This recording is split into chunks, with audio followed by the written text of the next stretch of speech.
চলে গেলেন সাংবাদিক নেতা আলতাফ মাহমুদ। রোববার সকালে বঙ্গবন্ধু শেখ মুজিবুর রহমান মেডিকেল বিশ্ববিদ্যালয়ে চিকিৎসাধীন অবস্থায় মারা যান প্রবীণ এই লেখক। ঢাকা রিপোর্টার্স ইউনিটি ও প্রেস ক্লাব প্রাঙ্গণে 2 দফা জানাজা শেষে আলতাফ মাহমুদকে নিয়ে যাওয়া হয়েছে নিজ গ্রামের বাড়ি পটুয়াখালীর গলাচিপায়, যেখানে চিরনিদ্রায় শায়িত হবেন সবার প্রিয় আলতাফ ভাই। খান আলামিনের রিপোর্টে বিস্তারিত। বিএসএমএমইউর লাশঘরের সামনে রাখা অ্যাম্বুলেন্সটিতে যাকে ওঠাতে সবাই ব্যস্ত, তিনিও সদা ব্যস্ত থাকতেন সাংবাদিক সমাজের নানা সমস্যা আর অভিযোগ মেটাতে। তিনি বিএফইউজের একাংশের সভাপতি, সদা হাস্যোজ্জ্বল আলতাফ মাহমুদ। অবশেষে তিনি সংবাদ মাধ্যমকে অনেকটা অভিভাবকহীন করে পাড়ি জমিয়েছেন না ফেরার দেশে। রাতে যখন খারাপ হয়ে যায় 11টার দিকে, তখন আমাদের এখানে যে প্রধান সার্জন এবং আমাদের কার্ডিওলজি সবাই তারা আসার পর প্রায় 1টা পর্যন্ত থেকে তাকে সেটেল করে যায়। রাত্রি 3টার দিকে আবার সে খারাপ হয়ে যায় এবং সেইখানে তাকে আর রক্ষা করা যায়নি।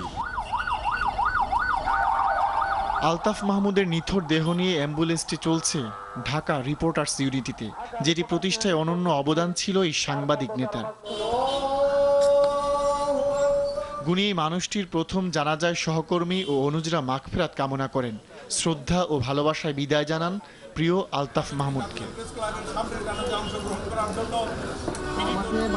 জাতীয় প্রেস ক্লাবের আজীবন সদস্য আলতাফ মাহমুদ এবার আপন আঙ্গিনায়।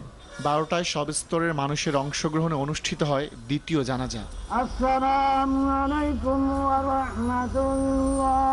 প্রধানমন্ত্রী ও আওয়ামী লীগের পক্ষ থেকে জানানো হয় বিদায়ী শ্রদ্ধা। অশ্রুভেজা ভালোবাসায় সিক্ত হন সহকর্মী ও স্বজনদের।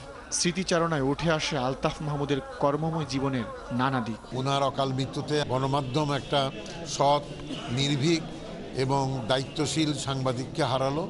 তার ক্ষতি অপূরণীয়। আমাদের সাংবাদিক সমাজের অধিকার প্রতিষ্ঠা এবং গণমাধ্যমের স্বাধীনতার জন্যে তিনি সবসময় অগ্রণী ভূমিকা পালন করেছেন। আলতাফ মাহমুদ কিন্তু আমাদের সামনে একটা উদাহরণ। আমরা যারা এই পেশায় আসছি তারা যেন এই মানুষটিকে দেখে অন্তত শিখি যে সাংবাদিকতা পেশাটি অন্যের উপকার করার জন্যে, সাংবাদিকতা পেশার নাম ভাঙিয়ে বড় কিংবা বিত্তবৈভবের মালিক হওয়ার জন্য নয়। আলতাফ ভাই চলে গেছেন 62 বছর বয়সে। বয়সের বিচারে হয়তো স্বাভাবিকই, কিন্তু তার মতো ব্যক্তিরা যখন চলে যান তখন তা অস্বাভাবিকই মনে হয়। তার অনুপস্থিতিতে পরিবারের সঙ্গে সঙ্গে সাংবাদিক সমাজও যেন হারালো তাদের এক নিঃস্বার্থ অভিভাবক। বেঁচে থাকা সবচেয়ে সুন্দর, তবুও কি আজীবন বেঁচে থাকা যায়? বিদায়ের সানাই বাজলে নিয়ে যাওয়ার পালকি এসে দাঁড়ায় দুয়ারে। সহকর্মীদের প্রিয় আলতাফ ভাই চলে গেছেন পরপারে। তার ভালো থাকার প্রার্থনা সবার। খান আলামিন, RTV, ঢাকা।